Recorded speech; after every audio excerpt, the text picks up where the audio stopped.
E trabalhando o que nós temos é o seguinte, o governo Lula tá aí, né? 2025 promete. E 2025, minha pergunta para você, Lula presidente?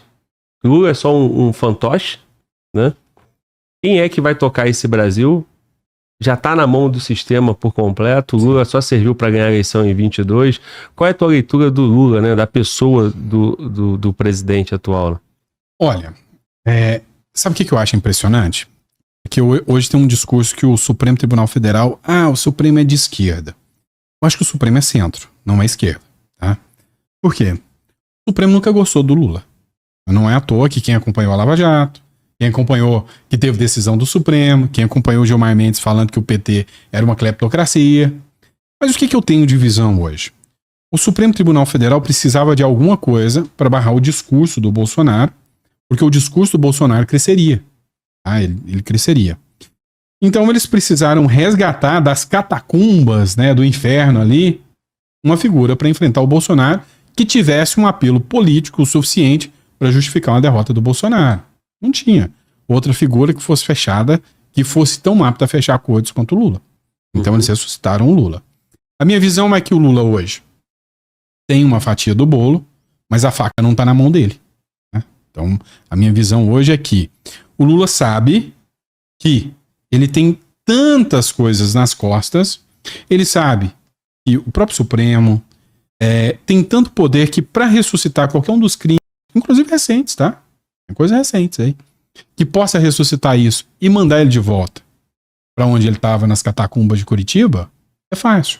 Então, assim, acaba que o Lula teve um poder, um cara que é de esquerda, mas eu gosto de ouvir ele, chama-se Ciro Gomes. Ele é muito loucão, mas ele tem algumas visões, assim, interessantes. Num podcast com o Monark, ele falou o seguinte, o Lula, ele vai voltar para tentar posar de grande salvador da paz, de próximo Nelson Mandela, vai entregar o governo na mão do Centrão, na mão do Supremo, e vai tentar viver a sua vida doidado. E é o retrato. Hoje eu não tenho um plano econômico, hoje eu não tenho uma pauta de Brasil econômica, o dólar está batendo a R$6, ou seja, o Brasil tem uma rainha Elizabeth chamada Lula, que é figurativa, mas o sistema tá ali, ó, na mão de Lira, Pacheco, o próprio Supremo, eles estão decidindo os rumos do Brasil. E aí, haja vista a incompetência econômica do Lula, eu acredito que o plano é que algo vai acontecer até 2026, eu não acredito na reeleição do Lula, de forma alguma. Tá? Mas tu acredita no impeachment? Tu acredita que ano que vem o rumo vira e ele é tirado do Não, eu acredito na pressão no Lula. Hoje o jogo já é diferente, tá? Hoje o Lula já sabe que quando aconteceu com a Dilma Rousseff em 2016, aconteceu o impeachment com o Collor lá atrás, mas com a Dilma seria diferente, porque tinha acordos, mensalão e tudo aquilo. Então, a Dilma não esperava chegar ao ponto do impeachment e ela acreditava que ela teria uma blindagem. Hoje o Lula já viu o resultado de Dilma e sabe que o impeachment pode acontecer. Então hoje, o Lula tá nessa aí de deixar a coisa correr solta, mas é simples. O Supremo também não quer o Brasil quebrado, nem o Lira, nem o Pacheco, eles não querem o Brasil quebrado, e eles estão sentindo o impacto e a pressão. Eu acho que hoje uma grande força, além dessas forças políticas, é o mercado financeiro também. Né? Quem está observando de fora não quer ver o Brasil quebrar também. Então o que eu entendo hoje? Isso é uma teoria da conspiração minha.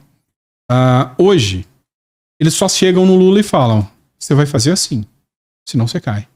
E assim, é onde você começa a perceber que o Lula tá fazendo as firulas dele e tudo, mas vou te dar um exemplo. Eu foco muito na questão econômica, né? Para mim, o que derruba presidente, derruba qualquer um, chama economia. Né?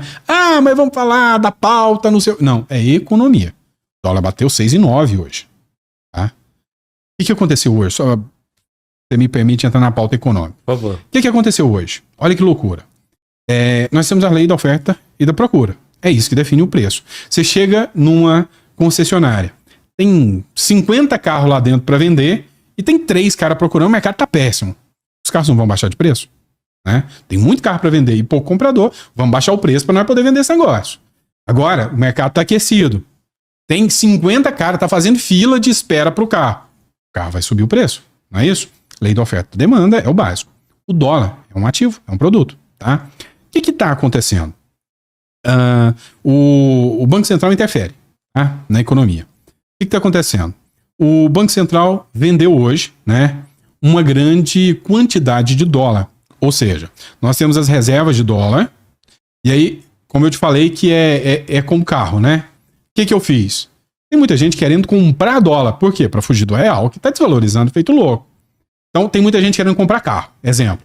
O que o Banco Central falou? Opa, vou liberar hoje 1,6 bilhões de carros para eles comprarem. Ou seja, mais dólar. Então, se tinha muita gente querendo comprar, o que eu vou fazer? Vou colocar um monte a mais no mercado pro dólar cair. Uai, o dólar caiu? Você tá doido? Eu não vou comprar esse negócio, né? Caiu. Eu não vou comprar. Baixou o preço do dólar. Então, se eu comprei o dólar a 6 e ele volta para 5,50, eu perdi 50 centavos. Ele desincentiva a compra do dólar. Correto? É igual carro. Pensa como se fosse carro. Entendi. Garagem tem lá tantos carros, deu muita procura. Vou encher de carro. E aí o preço vai ter que baixar. O governo pega os carros e põe lá. Pega o dólar e põe lá. O reflexo esperado é que o dólar fosse bater pelo menos 5,90. Porque foi 1,6 bilhões. Foi a maior injeção de dólar na economia desde a pandemia em 2020. O que com o Bolsonaro deu certo, o dólar manteve a 4,70. Com o Lula, o que a gente esperava? Vai cair. A projeção era 5,90. Caiu para 6. Né? Tava 6,8, caiu para 6. Fez a venda. Passou 2 horas depois, voltou para 6,9. Você tem noção que é você encher de carro lá e os caras falam, ainda quero comprar o carro porque o carro é melhor negócio que eu ter o dinheiro no bolso. Eu prefiro comprar dólar porque ainda assim eu sei que esse governo é tão ruim que eu prefiro comprar o dólar mesmo caro porque eu sei que esse negócio não vai baixar. E aí vem o banco alemão e diz, não, o dólar vai bater 7,50. Se eu comprar o dólar a 6 e vai bater 6,50, eu vou comprar dólar. Então, mesmo tendo a maior injeção de recursos, o dólar continua subindo. Por que eu tô te falando isso? Porque a economia tá vindo batendo a tudo. O Lula jamais deixaria liberar dólar. Deixa eu só fazer um parênteses aí, Sandro, desculpa para não te cortar, antes de você mudar o assunto. E nesse caso, é mais do que porque o mercado está aquecido.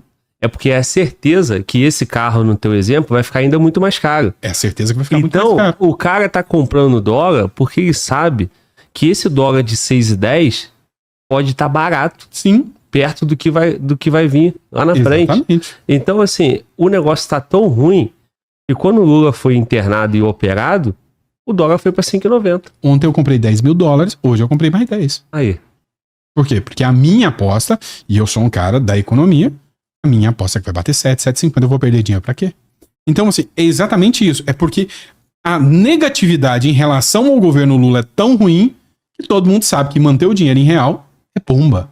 Então, o Lula jamais autorizaria o sistema, né, o governo, tirar dinheiro que eles usam pros companheiros, dólar que tá lá, tá rendendo, cara, nas contas do governo. É mais um companheiro, é mais um ministériozinho aqui.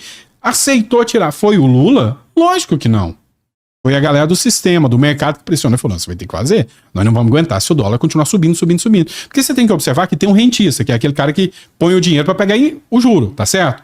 Mas tem um cara que é um empresário, tem a agenda Fiesp ali, a galera que tem os empregados, tem a produção, tem o custo de maquinário, tem automobilístico, tem o setor do agro. Tudo para eles estão ficando mais caro. Agrotóxico subiu, gasolina subiu. Então tá vindo uma pressão muito grande em cima do Lula, e eu percebo a fraqueza do Lula, porque o Lula é radical. Ele não liberaria dinheiro. Vou te dar outro exemplo. Copom. O que é o Copom? É o comitê ali que faz a análise financeira, só para ficar mais fácil de entender. O Copom, quanto mais alto os juros, quer dizer que menos pessoas pegam dinheiro no banco para comprar coisas, mais desaquece a economia. Mas dinheiro é produto, e o custo do dinheiro é o juro, tá? Então, se eu tô com juro alto, eu vou pegar menos dinheiro, vai ter menos dinheiro no mercado, para não deixar que o dinheiro desvalorize tanto. Aí sim, ainda é a inflação, né? O controle da inflação. Nunca que o Lula permitiria, que o Lula, desde o primeiro dia que ele entrou, o que ele tá batendo? Baixar juro, tem que baixar. Cara, o Copom, né? E ele bate em cima do Campos Neto. O Copom foi todo indicado pelo Lula. Agora entenda. A ideia era 11, pulou para 12, vai pular para 14. Com os caras indicados pelo Lula. Você acha que esses caras que foram indicados pelo Lula estão obedecendo ao Lula ou alguém que tá mandando por trás? Se dependesse do Lula, não, vamos mandar esse negócio a R$4, todo mundo pega empréstimo, a sensação de riqueza é muito maior, o pobre vai comprar carro, o pobre vai comprar geladeira, vai comprar isso. Foi o que ele fez lá em 2012, em 2008, deixou todo mundo endividado, o Brasil quebrou em 2016, chama modelo keynesiano, tá? O que é o modelo keynesiano? Ele é oposto, né, ao modelo do Milton Friedman. O modelo do Keynes, a ideia dele é o seguinte, olha, o Estado é o moderador da economia. Quanto mais dinheiro o Estado põe na economia, mais você faz a roda girar. Então, por exemplo, se o Estado resolver fazer uma obra de estádio gigantesca e contrata um monte de pedreiro, o pedreiro vai dar um trocadinho para a esposa, que vai no salão de cabeleireiro. A cabeleireira vai ali na lojinha e vai comprar um videogame para o filho. E a economia gira. Então, em todos os períodos de crise, seja em 1829, seja em 2008, sempre que isso acontece, o Estado põe dinheiro, a roda econômica volta a girar. Mas e o day after? E o dia depois? Uhum. A dívida chega. Então não adianta você pôr dinheiro, porque o pessoal vai movimentar a economia, em tese os juros vão baixar, mas a dívida vai chegar. Então é um modelo ultrapassado. Ninguém acredita mais no modelo keynesiano. O Lula aposta nesse modelo. Só que barraram ele. Se dependesse do Lula hoje, a Selic era 3. Não consegue. O Bolsonaro conseguiu uma taxa de Selic baixinha. Por quê? Porque teve economia fiscal. Então, assim, hoje a minha visão é que o mercado não quer mais um impeachment. Os efeitos do impeachment da Dilma foi deletério demais. E qual que é o deletério pro sistema? Bolsonaro. O efeito do impeachment de Dilma Rousseff foi um cara que viu o problema, usou o discurso do Olavo de Carvalho e falou o que o povo queria ouvir e ninguém do sistema esperava um Bolsonaro. Então o efeito do impeachment ele é incerto demais até para o sistema. Então o que o sistema vai fazer? Ele vai tentar usar essas políticas para segurar o Lula até 2026. Já começou um probleminha de cabeça aqui, um probleminha ali. Para não, Lula não consegue em 2026. Vamos ter que ter alguém mais moderado. E eu vejo que o Tarcísio, né, um cara mais moderado, Tarcísio é um cara da economia. O sistema também não quer o Brasil quebrado. Também não quer. Mas então o que eu vejo? O Lula hoje, na minha visão, ele é uma Rainha Elizabeth, é um fantoche. Tá? Ele não é o mal do Brasil. Assim como eu não vejo que o Alexandre de Moraes é o mal do Brasil. O Alexandre de Moraes faz mal ao Brasil com as suas decisões equivocadas. E aqui eu tô falando como jurista. Tá? Então, assim, é insano você parar para pensar que um cara pode ser réu e juiz numa mesma causa. Abre precedentes teratológicos, assustadores. Então ele faz mal ao Brasil, mas não é o mal do Brasil. Se você tirar o Lula hoje, o Brasil tá resolvido? Não tá. Se você tirar o Alexandre de Moraes, o Brasil tá resolvido? Não tá. Como que o Brasil vai estar resolvido? Com alguém que chega com um discurso sério e falando, não, a minha pauta vai ser essa. Então, assim, eu apostaria, o candidato que chegar, ó, minha primeira pauta é segurança pública, a segunda pauta é economia, a terceira pauta é saúde e educação. Aí esse cara é o discurso que eu aposto. O cara que chegar com esse discurso, e aí, cara, é onde eu apanho demais, porque assim, eu falo que o discurso do Bolsonaro não é esse. E eu falo assim, com visão não de paixão, mas visão real. E eu acho que hoje, qual que seria o mundo perfeito para mim? Uma figura talvez já apresentada ou ainda apresentar, por exemplo, pode ser um derrite? Pode. Precisa ser o Tarcísio, Caiado ou fulano? Não, pode ser um derrite da vida. Mas eu apostaria que tem que ter e aqui já aplicando o que aconteceu nos Estados Unidos com o Trump, tá? E a Kamala. Um governo de coalizão, né? Eu traria o Temer pro meu lado. Muita gente bate no Temer, mas eu acho que o Temer foi um bom governo, tá? Então, tipo assim, o Brasil ia cair de ponta. Quem pegou o manche e nivelou o negócio foi o Temer, para depois o Bolsonaro dar uma subida na economia. Então eu traria o Temer. Esse Centrão! É Temer. Eu traria o Tarcísio, o Ratinho, o Zema, o Marçal, o Bolsonaro, o Caiado. Faria uma grande coalizão. Traria o Ciro. Traria o Aldo Rebelo. São figuras de esquerda, mas com um discurso econômico diferente do radicalismo do PT. Eu traria todo esse discurso e falaria, olha, eu sei que eu não consigo quebrar o sistema do dia para a noite. Nós vamos fazer uma coalizão, vai ter liberação de cargos, vai. Mas a minha pauta é segurança. Se vocês entrarem nessa comigo, vocês deixam fazer o da segurança. O cara que resolveu o problema da segurança no Brasil, ninguém derruba esse cara. Bolsonaro se perdeu. Ele começou com a pauta de segurança pública.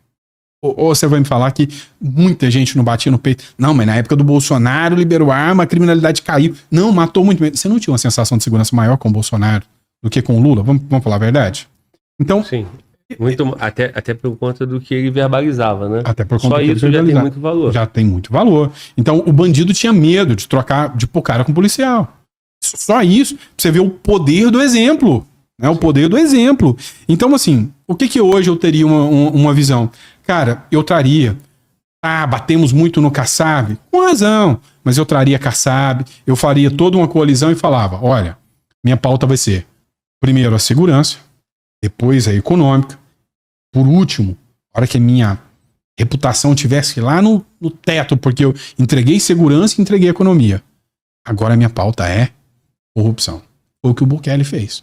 Ele entrou com a pauta da segurança, ele abriu ativos, criptomoeda, e a hora que o negócio estava lá em cima, o cara depois destituiu 3 ministros do STF, porque o Congresso sabia que se alguém votasse contra o impeachment desses ministros da Suprema Corte lá, o cara ia se ver com o povo na rua, o cara não ia poder andar mais e o cara nunca mais se elegia. A votação foi televisionada, foi recorde de visualização em toda a América Central. Tem noção do poder desse cara? Então, assim, o que ele fez? Ele entrou, resolveu o problema da segurança, hein, gente? E pum! O cara é bom. Agora eu vou começar a resolver a economia, hein? Pum! Resolveu. E aí, vamos pra cima da corrupção? Tamo contigo, cara. E o povo foi pra rua. Faltou isso. Tá? Eu tô falando de um relato de uma história que eu tô vendo. É igual, tô vendo com o Milei a mesma coisa. Vou resolver o problema da economia. O Milei, a dor do argentino não era a economia. Era a segurança pública. O problema é que nós vamos chegar em 2026 com 2 dores.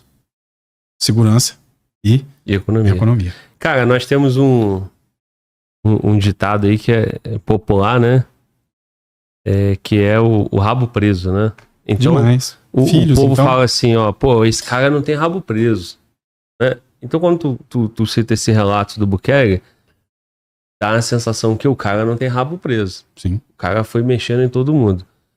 E o povo, né, ele gosta muito, né, do cara que não tem rabo preso. Só um detalhe. Sim. Você sabia que o Bukele foi eleito por um partido de esquerda? Inicialmente? Você viu o que eu tô te falando? Entendeu? O Trump, o modelo Trump, desculpa ter te cortado, mas o modelo Trump, ele fez toda a coalizão para derrubar a Kamala Harris. O Trump entrou com maioria no Senado, maioria na Câmara. A galera da Left People, que é a galerinha da esquerda, o Mark Zuckerberg, dono do Facebook e da Meta, virou rabo de arraia e foi pro lado do Trump. Por quê? Porque todo mundo viu o poder que o Trump entrou. Né? Por que o poder? O Trump não entrou com o discurso radical de fazer inimigos. Ele fez aliados. Ele trouxe muita gente dos democratas para perto dele e falou: olha, o meu modelo é esse, mas eu não vou te excluir daqui de dentro. Você vai continuar aqui dentro. Então ele não fez inimigos. Eu vejo o caminho inverso do Bolsonaro, caçando briga com o Caiado. O Caiado está inelegível por uma ação do PL. Isso. E o Bolsonaro não teve uma palavra de solidariedade, sendo que ele sofre a mesma perseguição. Isso. Que moral o PL tem para criticar a esquerda? Exato. Exato. Eu tava te dizendo o seguinte, cara, o rabo preso, né? Então você percebe que para fazer mudança, o cara não pode ter rabo preso. Para falar no microfone aqui na internet, o cara não pode ter rabo preso. Não pode. Então, assim, as pessoas vão conseguir tocar em temas mais caros, mais sensíveis, de acordo com os compromissos que ele tem. Quem tem compromisso só com a sua consciência e com o que você tá falando, vai ter uma liberdade maior por não ter rabo preso. Então eu percebo que o exemplo que você tá trazendo goza do prestígio do cara não ter rabo preso e por isso ele pôde atuar em várias frentes. O Bolsonaro de 2018 era um governo que não tinha rabo preso. Sim. O público entendia isso, né? Aí quando começa a ficar amarrado, e aí você vai vendo, chegando no Bolsonaro de 2024, já tem uma força muito grande chamando ele de frouxo, né? Sim. Por quê? Porque percebe muito rabo preso. Bom, por que eu tô te falando isso? Eu percebo que na nossa política é difícil você olhar para um cara e falar assim, esse cara não tem rabo preso. O sistema é tão estruturado que todo mundo tem rabo preso com alguém. E aí, cara, fica difícil, né? O nosso modelo, né? A nossa pretensão padrão Bukele ou padrão que vai fazer o que você tá propondo, porque todo mundo vai estar amarrado.